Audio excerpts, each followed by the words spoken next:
অমিত শাহ এই সাহস পেলেন না যে স্যার নিয়ে যখন পশ্চিমবঙ্গের মতুয়ারা এতটাই চিন্তিত, এতটাই দুশ্চিন্তায় রয়েছে, তো তার তো এটা উচিত ছিল যে বনগাঁ অঞ্চলে যাওয়া। সেই সাহসটুকু পর্যন্ত ওনার নেই। নেপালের মতো আপনাদের পালাতে হবে, আমাদের মত অনুযায়ী 4টে মুসলমানকে হত্যা করো, তারপরে তোমাদেরটা দেখ। ভারতবর্ষের নাগরিক নই, আমাকে নাগরিকত্ব দাও, এই কথাটা বলার মধ্য দিয়ে তিনি তার নিজের বিপদ ডেকে আনবেন। এই তো লবিবাজি করতে গেছেন, ওটাই হচ্ছে মিটিং। তাহলে কি কেউই আপনাদেরকে হিন্দু ধর্মের লোক ভাবছে না? সবাইকে এটা বুঝে গেছে যে আপনারা ভণ্ড তপস্বী। বর্ণালীদি, অমিত শাহ রাজ্যে আসলেন এবং দুর্গাপূজার উদ্বোধনের জন্য তিনি রাজ্যে এসেও মিটিং করলেন দলীয় নেতৃত্বের সঙ্গে। কতটা তাৎপর্যপূর্ণ এই সময় মিটিং করা, এবং পুজোর পরেই আমরা জানি যে 26-এ নির্বাচন রয়েছে, দামামা বেজে যাবে। উনি কত বড় নির্লজ্জ। প্রথম কথা হচ্ছে যে এই সময় পশ্চিমবঙ্গের যারা মতুয়া তারা অত্যন্ত আতঙ্কিত। তারা বিজেপির একজনকে নির্বাচিত করেছিলেন এবং তিনি গায়ে হাওয়া দিয়ে ঘুরে বেড়াচ্ছেন।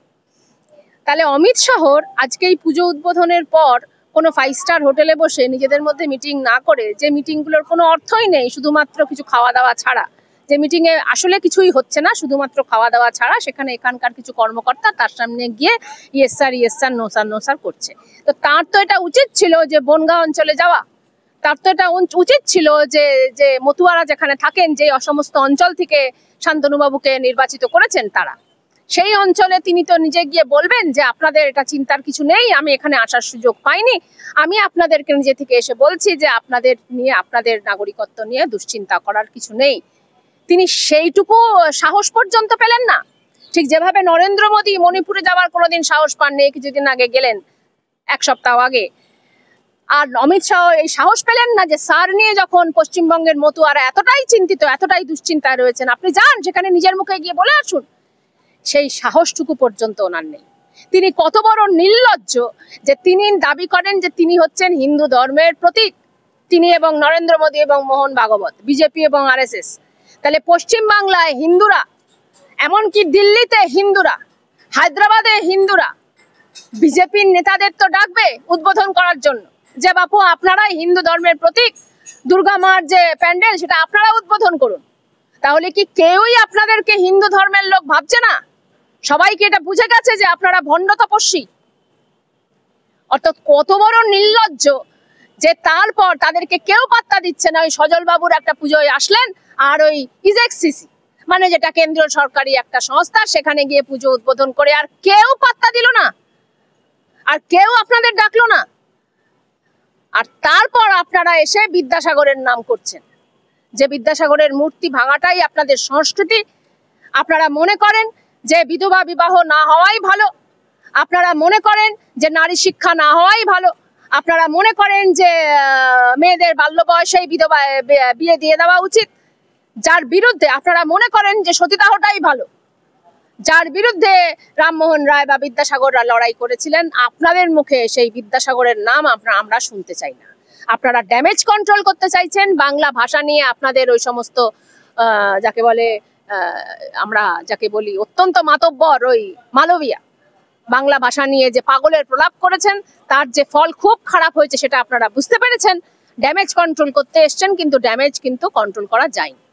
এই মিটিং যে তাদের যে বৈঠক, সেখানে কি এই ড্যামেজ কন্ট্রোলের কথাই বেশি গুরুত্ব পেয়েছে? কারণ দুর্গাপূজার সময় লাখ লাখ কোটি কোটি মানুষ বাঙালি তারা রাস্তায় নামেন, জনসংযোগের একটা গুরুত্বপূর্ণ মাধ্যম হয়ে ওঠে যে কোনো রাজনৈতিক দলের কাছে। এমনকি নাস্তিক যারা CPM বামপন্থীরা, তারাও দুর্গাপূজার সময় দুর্গাপূজা মণ্ডপের বাইরে বুক স্টল দেয়, সেই বই চড়চড়িয়ে বিক্রি হয়, কোটি কোটি টাকার সেল হয়, বিভিন্ন রাজনৈতিক দলের বই বিক্রি হয়, জনগণের সঙ্গে একটা সংযোগ স্থাপনের মাধ্যম হিসেবে ব্যবহার করা হয় এই সময়টায়।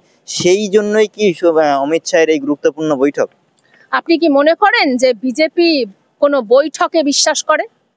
আপনি কি এটা মনে করেন যে অমিত শাহ আজকে বিজেপির 4 জন বা 5 জন কর্মকর্তা বা 10 জন কর্মকর্তাকে ডেকে এটা জিজ্ঞাসা করেছেন যে আপনাদের কি মনে হচ্ছে আমরা ঠিকঠাক চলছি কিনা, আপনাদের রাজ্যে কি কি সমস্যা, আচ্ছা চলুন আমরা একটু আলোচনা করি, আপনার মতটা বলুন, আপনার মতটা বলুন, আপনার মতটা বলুন, আমরা সবাই মিলে একটু বিচার বিশ্লেষণ করি?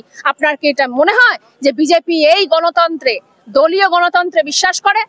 তারা যে মিটিংটা করেছে সেটা মিটিং নয়, কয়েকজন চাপলুস আমরা যাদের বলি তারা, যারা নিজেদেরকে নরেন্দ্র মোদীর বাচ্চা ভাবতেই পছন্দ করেন, অর্থাৎ ভৃত্য ভাবতেই পছন্দ করেন, তাদেরকে ডাকা হয়েছে। এক একজন এক একটা ভেট নিয়ে এসছেন এবং এসে বলেছেন স্যার আমারটা দেখবেন, আমার জনপ্রতিনিধিত্ব, আমার টিকিটটা যেন থাকে সেইটা দেখবেন, এবং অমুক খারাপ, কিন্তু অমুকের থেকে কিন্তু আমি বেশি বিজেপি, অমুক কিন্তু আসলে বিজেপি নয়, আমি কিন্তু আসলে বিজেপি। এই তো লবিবাজি করতে গেছেন, ওটাই হচ্ছে মিটিং। মিটিংয়ে ওদের কিচ্ছু হয় না, ওরা যা ঠিক করে ও আর নরেন্দ্র মোদী আর বিদেশি শক্তি, যে বিদেশি শক্তির সঙ্গে আঁতাত করেছে তারা লাদাখে, এবং লাদাখের আন্দোলন বিদেশি শক্তির সঙ্গে নরেন্দ্র মোদীদের যে আঁতাত, সেই আঁতাতটাকে ভেঙে দেবে, সেই আঁতাতটাকে সামনে নিয়ে চলে আসবে ভারতবর্ষের মানুষের সামনে। যে ভয় তারা আজকে সোনাম ওয়াংচুকদের গ্রেপ্তার করেছে, দীর্ঘদিন ধরে ওখানে মানুষের যে লড়াই, যে দাবি তারা করছেন, তাদের কাঁধের ওপর ভর করে তারা 370 ধারা বাতিল করলেন। আর আজকে তারা 6 বছর ধরে তাদেরকে প্রতিশ্রুতি দেওয়া হচ্ছে যে তোমাদের আলাদা রাজ্য আমরা করে দেবো, তোমাদের জন্য সংরক্ষণ আমরা করে দেবো, তোমাদের জন্য চাকরি বাকরির ব্যবস্থা আমরা করব, তোমাদের জন্য আমরা 6 শিডিউলের আন্ডারে আমরা লাদাখকে নিয়ে আসবো, রাজনৈতিক প্রতিনিধি হিসেবে তোমাদের লক্ষ্যে আমরা রাখবো। একটাও প্রতিশ্রুতি তারা পালন করেনি। আজকে সেখানকার মানুষ লড়াইয়ে নেমেছেন, সোনাম ওয়াংচুকদের লড়াইতে নেমেছেন। আপনারা গ্রেপ্তার করছেন কিসের ভয়? আমরা জানি লাদাখ অঞ্চলে কিভাবে আপনারা সীমান্তকে একেবারে বিদেশি শক্তির হাতে তুলে দিয়েছেন। নারাভানা বলে যে মেজর জেনারেল, তিনি এটা প্রকাশ্য তুলে দিয়েছিলেন তার বইতে, যে বইটা আপনারা পর্যন্ত পাবলিশ করতে দেননি। 26টা পয়েন্ট সীমান্তের সুরক্ষার, 26টা পয়েন্ট ভারতীয়দের হাতে নেই। কারাকোরাম অঞ্চলে ভারতবর্ষের কোন সিভিল সার্ভিস অফিসার যদি যায়, সেটা বিদেশি কোন বিদেশের শক্তির সঙ্গে আগে নাকি তাদের পারমিশন লাগবে। এত বড় নির্লজ্জ দেশদ্রোহী যারা ভারতবর্ষের সীমান্তকে পর্যন্ত বিদেশের হাতে তুলে দিয়েছেন, সেই অঞ্চলে যখন লড়াই হচ্ছে আপনারা ভয় পাচ্ছেন। নেপালের মতো আপনাদের পালাতে হবে শুধু সেটা নয়, ভারতবর্ষের মানুষ আপনাদের ছিঁড়ে কুটি কুটি করবে যখন জানতে পারবে যে আমাদের সুরক্ষাকে আপনারা কিভাবে বাজি রেখে বিদেশের হাতে তুলে দিয়েছেন। লাদাখের আন্দোলন এই বাস্তবতাটাকে দেশবাসীর সামনে তুলে আনবে। দিদি, আপনি মতুয়াদের কথা বললেন এবং এসআইআর এর কথাও বললেন। পুজোর পরেই এসআইআর শুরু হওয়ার সম্ভাবনা প্রবল। সেখানে মতুয়া সম্প্রদায়ের মধ্যে অনেকেই স্বাভাবিকভাবে আতঙ্কের মধ্যে রয়েছেন, চিন্তিত রয়েছেন। স্বরাষ্ট্র দপ্তরের অধীনে রয়েছে গোটা বিষয়টা, যে কি নাগরিক হবে, কি নাগরিকত্ব পাবে, সিএ স্বরাষ্ট্র দপ্তরের অধীনে রয়েছে। সেখানে আপনি বলছেন যে কেন ঠাকুরনগরে অমিত শাহ যাচ্ছেন না? ঠাকুরনগরেও তো দুর্গাপুজো হয়, বনগাঁতেও তো দুর্গাপুজো হয়, সেখানে উদ্বোধনে গিয়ে আশ্বস্ত তো করতে পারতেন। কারণ আমরা দেখেছি কিছুদিন আগে 2024 সালের আগে অবধি যারা এসছেন, যে সমস্ত সংখ্যালঘুরা বাংলাদেশ, পাকিস্তান এবং আফগানিস্তান এই সমস্ত দেশের, তাদেরকে গ্রেপ্তার করা হবে না, তারা থাকতে পারবে নির্দ্বিধায়, নির্ভয়ে থাকতে পারবে। এই আইন তো তার সরকার অর্থাৎ নরেন্দ্র মোদী সরকারই এনেছে, তাহলে তো সেখানে গিয়ে আশ্বস্ত করতে পারতেন।